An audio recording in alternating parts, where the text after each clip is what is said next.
Goste ou não, o futebol é o esporte mais famoso do mundo. E ele é o mais praticado em todos os lugares, inclusive aqui no Brasil.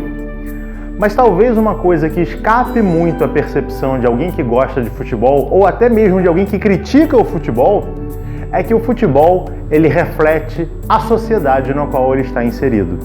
Então, o programa de hoje a gente vai tentar trazer algumas questões para a gente refletir, não necessariamente para trazer conclusões, mas para gerar esse grande brainstorm que o futebol pode nos ensinar a respeito da nossa sociedade.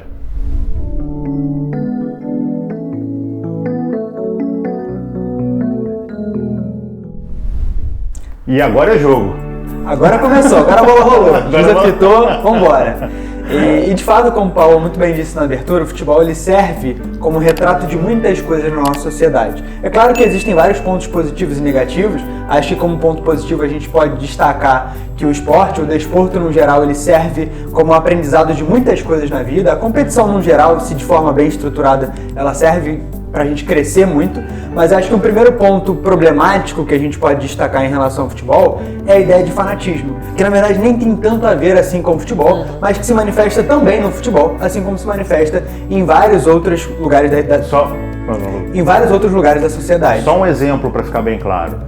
No Brasil, eu torço para um time que é São Paulo, e um dos grandes adversários de São Paulo é o Palmeiras. Eu estou usando uma camisa verde, uma camisa comemorativa do Bayern de Munique. Para muito São Paulino, eu não posso usar a camisa verde, porque a camisa verde remete ao time que é adversário, que para essas pessoas é o inimigo, ele precisa ser destruído. E esse fanatismo não é legal. Exatamente, e aí a gente utiliza isso na religião e em várias outras coisas, como eu disse, e no futebol isso nos leva muitas vezes, como a gente infelizmente vê constantemente nos estádios, a situações de extrema violência. Situações onde as pessoas de fato veem os outros torcedores de times adversários como inimigos, como pessoas que precisam ser fisicamente atacadas, fisicamente violentadas, e isso gera uma série de tragédias. E a gente inclusive vê uma certa permissividade dos órgãos que deveriam coibir isso. Porque até tem policiamento, até tem uma série de coisas, mas as punições, tanto para as pessoas que cometem a violência, quanto para os clubes que estão ali envolvidos nesse tipo de situação, ainda são muito aquém do que deveriam ser. E a gente pega aquilo que deveria ser uma festividade, um momento de entretenimento, onde várias pessoas, onde várias famílias estão ali para se divertir, e coloca tudo em risco, coloca a vida daquelas pessoas em risco e transforma aquela situação em algo que jamais deveria acontecer. Como o Paulo bem disse na introdução, né? O futebol, ele é o esporte mais famoso do mundo, né? E ele está intrínseco à nossa sociedade. Então, a gente pode sim, como a gente não presta muita atenção às vezes na nossa sociedade, a gente pode prestar atenção no futebol e conseguir fazer esses recortes, como o João bem disse, né? Conseguir entender que o que acontece ali dentro do estádio, acontece fora do estádio também. Não é o jogo de futebol, mas as características que permeiam o esporte como um todo, desde o atleta que está lá jogando, até o presidente do clube, até o administrativo, todos esses. E falando sobre a questão de presidente, administrativo e tudo mais, uma coisa que sempre chamou muita atenção no futebol era a discrepância financeira entre os clubes. Isso falando até mesmo do caso aqui brasileiro, né, dos clubes do Brasil, que também acontece em outras partes do mundo.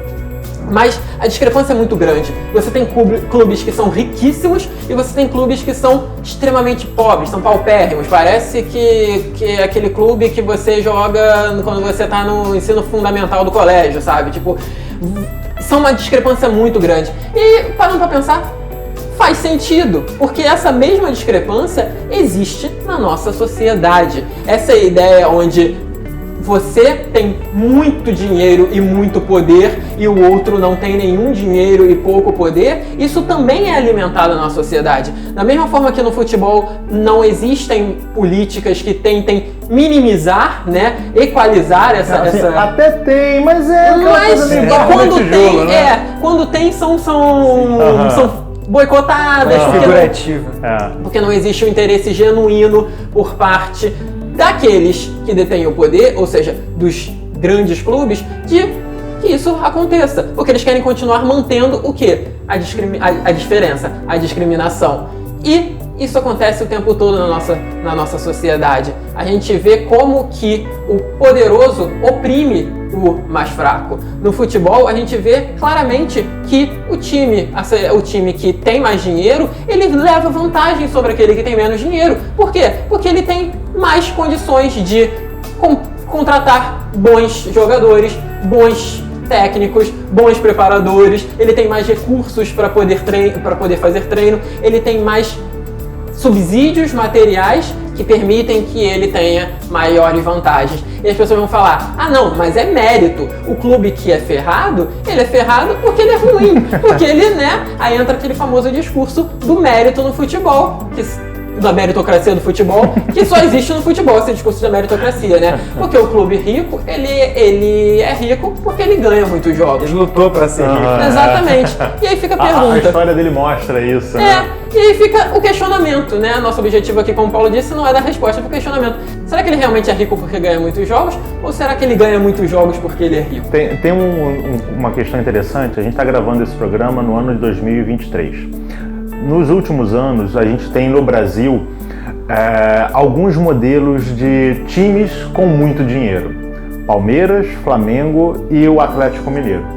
E a gente percebe, né, associa-se a ideia de que se você tem muito dinheiro, você ganha sempre. E de fato, você vai pegar esses três times, ultimamente eles têm ganhado bastante. Mas você percebe a que custo eles ganham bastante. Quantas pessoas são sacrificadas num time como um Flamengo, por exemplo? Quantas dívidas são feitas num time como o Atlético Mineiro? Preste atenção, será que vale a pena você basicamente falir um time para ganhar alguma coisa, ou talvez valha mais a pena você estruturar ele para competir de uma maneira mais saudável? São reflexões que nós temos na nossa própria sociedade e que, no geral, passam batido pelas pessoas. Quantas vezes nós aceitamos determinadas coisas e as pessoas falam assim, ah não, mas eu sou povão, então eu torço pro Flamengo, eu torço pro Corinthians, porque é o time da massa. Será que é o time da massa mesmo? Quanto é que eu ingresso para ir no jogo desse time? A massa vai nesse lugar? O futebol é um lugar elitista ou é um lugar da massa em si? Ah não, a massa pode ir porque ela vai comprar a camiseta ali, vai fazer isso, vai movimentar, vai fazer buzz, e esse buzz vai agregar o valor da marca e ela vai vender mais caro. Mas se você não tem ingresso a preços populares, desculpa, o seu time não é um time da massa. É um time que utiliza a massa para ganhar dinheiro. Assim como a sociedade acaba acontecendo isso também. Aí quando tem um campeonato de mata-mata, você vai ter, sei lá, dá um exemplo, aconteceu já há muitos anos. Existe no interior da Bahia um time chamado Jacobina, que é da cidade de Jacobina. E ele foi jogar na Copa do Brasil contra o Fluminense. E várias pessoas torceram pro Jacobina, porque o Jacobina é um time pequenininho e o Fluminense é um time grandão. É verdade. Mas quantas pessoas compraram a camisa do Jacobina? Quantas pessoas continuaram torcendo pro Jacobina? A gente torce pro mais fraco de maneira momentânea. Mas na vida a gente acaba torcendo pro mais forte, pro mais rico. Por mais que se coloque muitas das vezes como uma pessoa que prega a igualdade. Ah não, eu sou povão, eu sou um cara humilde, eu tomo goró em copo de mocotó, né? Tem essas coisas. Eu sou super assim. Não, você pode bancar isso, mas você não é plenamente isso. Estou falando que você não pode torcer para o Flamengo? Não, não estou dizendo isso. Mas você tem que entender as reflexões que o futebol trazem pra gente. Durante muito tempo as pessoas falavam que o futebol da Alemanha era um futebol feio, porque era um futebol técnico. As pessoas... Porque a sociedade alemã, durante muito tempo, buscou essa formalização. Você não tinha um grande craque. Você vai falar, cara, o Matthaus. Cara, o Matthaus era um bom jogador? Era. Beckenbauer. Não sei, você tem esses jogadores, mas eles nunca entram tanto na lista da discussão dos melhores do mundo. Eles permeiam como grandes referências, mas eles nunca entram nessa lista. Por quê? Na sociedade alemã, durante muito tempo, prezou-se a coletividade. Então, o futebol da seleção alemã mostrava essa ideia da coletividade. No Brasil, a gente tem a ideia de que eu resolvo. Né? É individualidade. É o talento nato do brasileiro que dá a bola em mim. Dá a bola em mim que eu... Mas isso só no futebol, né, Paulo? Isso não acontece no resto da vida na política. Não, a gente não busca Salvador, a gente não busca aquela pessoa que vai resolver todos os nossos problemas da vida. A gente teve algumas Copas do Mundo que as pessoas jogavam nas costas do Neymar a responsabilidade de ganhar a Copa do Mundo. Ele vai ganhar a Copa do Mundo? Sozinho, não. Ele pode ser um jogador de habilidade, ele pode ser uma série de coisas, mas ele depende de um conjunto. Se a nossa torcida é para aquela pessoa e não para a seleção, a gente está mostrando como a sociedade pensa. A gente pensa no indivíduo e não nesse coletivo que sustenta o indivíduo. Isso vale para as duas coisas, né? Porque nós procuramos os heróis e os culpados também. Então a gente às vezes consagra um único jogador por conta de um mérito que foram de vários jogadores, ou a gente joga a culpa em um único jogador, em 2, 3, e coloca como se aquilo tudo fosse culpa estritamente deles, como se ninguém mais tivesse participado daquilo. Eu acho que tem um outro ponto também importante que a gente precisa lembrar, é de como há uma certa permissividade, ou grande permissividade, em relação a algumas personalidades que se destacam na sociedade, nesse caso específico, por conta do futebol. A gente vê vários jogadores ao longo da história, e recentemente isso tem sido cada vez mais comunicado pela mídia, que cometem crimes horríveis, que são culpados, que são condenados por esses crimes, mas que, socialmente falando, as pessoas não ligam muito.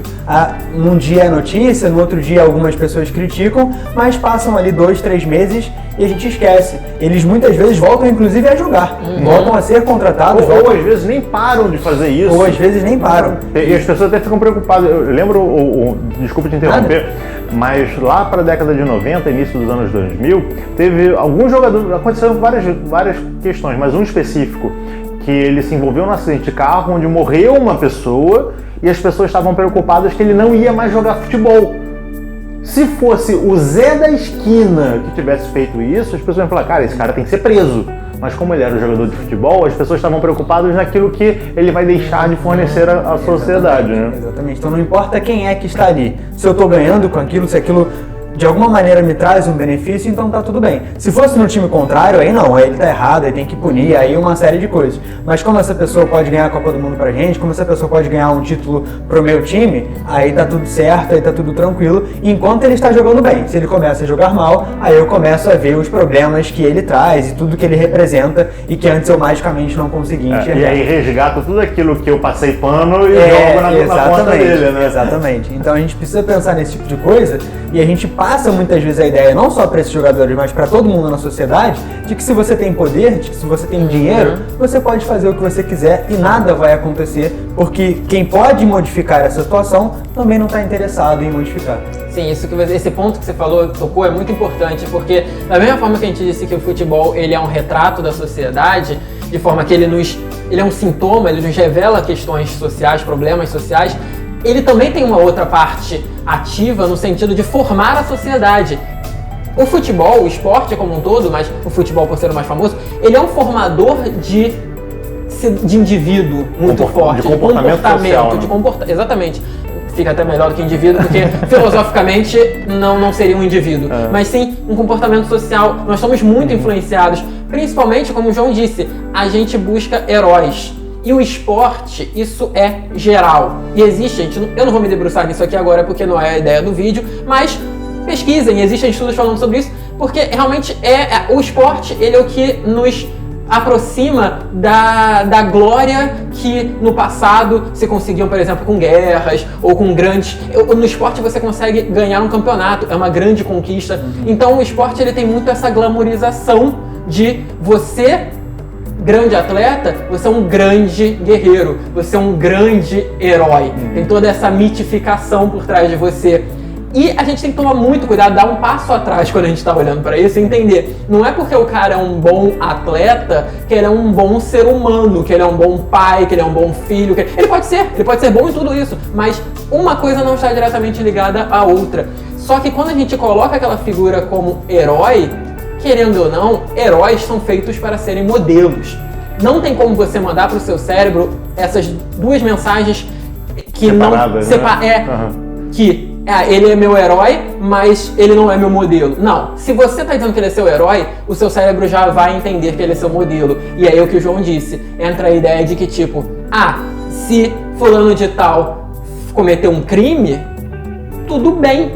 Por quê? Porque no final das contas, você vai ver que a penalidade dele vai ser mínima. Ele praticamente não vai ser penalizado, ele praticamente não vai ser responsabilizado por aquilo que ele cometeu, que é a ideia de que o poder dele, o status dele, vale tudo, permite tudo. Então eu quero ser como ele, eu quero conseguir fazer o que ele faz, eu quero ter o poder que ele tem, eu quero conseguir essas coisas todas. E uma outra questão interessante com relação ao futebol, que muitas pessoas podem falar, o futebol ele é bom porque ele permite que pessoas que têm menos condições social e menos opções na vida possam ascender socialmente. Ok, não estou dizendo que isso está errado. Só um instante, sim.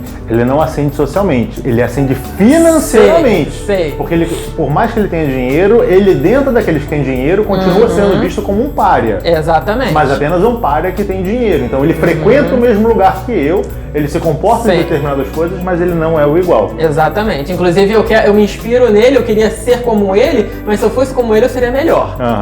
Porque eu venho de berço, ele não. Então tem muita essa ideia de que realmente você pode, através do futebol, aquela pessoa de uma condição inferior financeiramente pode ter uma condição melhor de vida, pode dar uma condição melhor de vida para sua família, pode ascender financeiramente, e isso é bom, eu não estou dizendo que não é. O problema é coisas boas tendem a mascarar coisas muito erradas, porque nós somos pessoas que não prestam muita atenção. Então a gente vê, nossa, olha que maravilhoso, olha que lindo isso. Mas é lindo mesmo. Se nós formos lá para fora, a gente vê vários países com tradições imperialistas, a gente vê vários times que têm uma forte tradição imperialista, que foram fundados por ditadores, que foram fundados por monarquias, que apoiam monarquias, que são times que você tem uma grande participação, por exemplo, de pessoas de cor de pele preta. Sendo que às vezes são países que são países racistas. Recentemente, só te interrompendo um pouco, claro. Recentemente a gente teve o caso do Vinícius Júnior que estourou por aí. Muita gente foi contra, assim, não, a Espanha, não sei o quê. Eu ouvi pessoas da Espanha, inclusive brasileiros que moram na Espanha, falando, não, a Espanha não é um país racista. Eu até fiz um comentário com um grupo de amigos meus, até mandei uma mensagem para esse programa esportivo que estava comentando.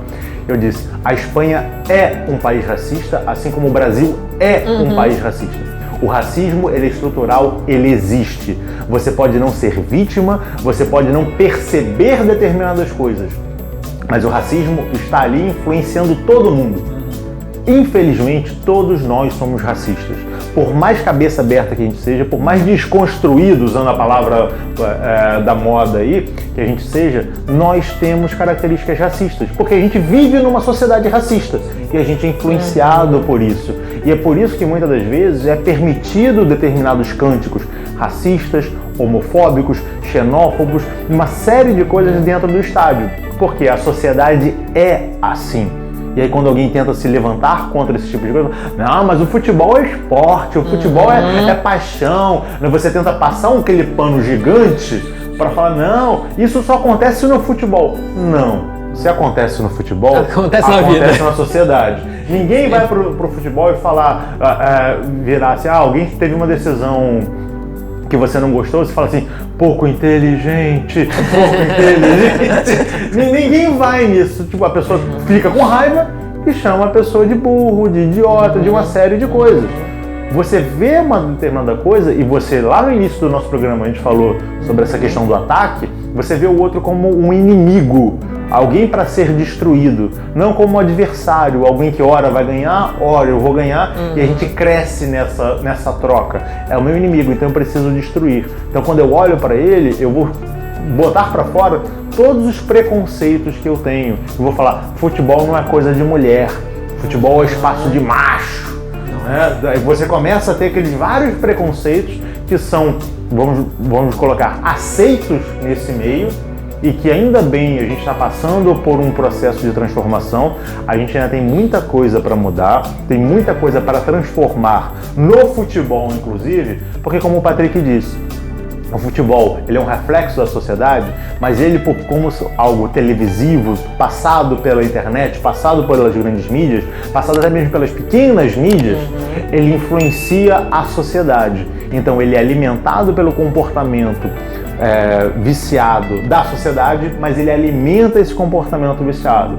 Enquanto a gente não regular, a gente não trabalhar, a gente não podar essas coisas, a sociedade vai continuar a ser uma sociedade racista, homofóbica, misógina e uma tantas outras coisas. A ideia do nosso vídeo, como a gente disse na abertura, não é trazer conclusões, mas é apontar questões. É claro que nós podemos gravar outros milhões de vídeos falando sobre isso, porque é um tema extremamente complexo. E como o tema é complexo e a sociedade é complexa, nós não temos respostas prontas e simples. Porque aquele que tem uma resposta pronta e simples está errado, está tentando minimizar algo que é grande e extremamente complexo. Apoiar o Vini Júnior é fundamental. Não porque você torce para o Real, não porque você torce para o Flamengo, não porque você torce para o Brasil, mas porque a causa que ele defende é uma causa humana. E nós, como humanos, devemos defender causas humanas e combater aquilo que não é humano e que desumaniza as pessoas. Por isso, o porquê desse programa, num canal espiritualista, falar sobre futebol parece estranho, mas na verdade não, porque a espiritualidade é tudo, inclusive o futebol.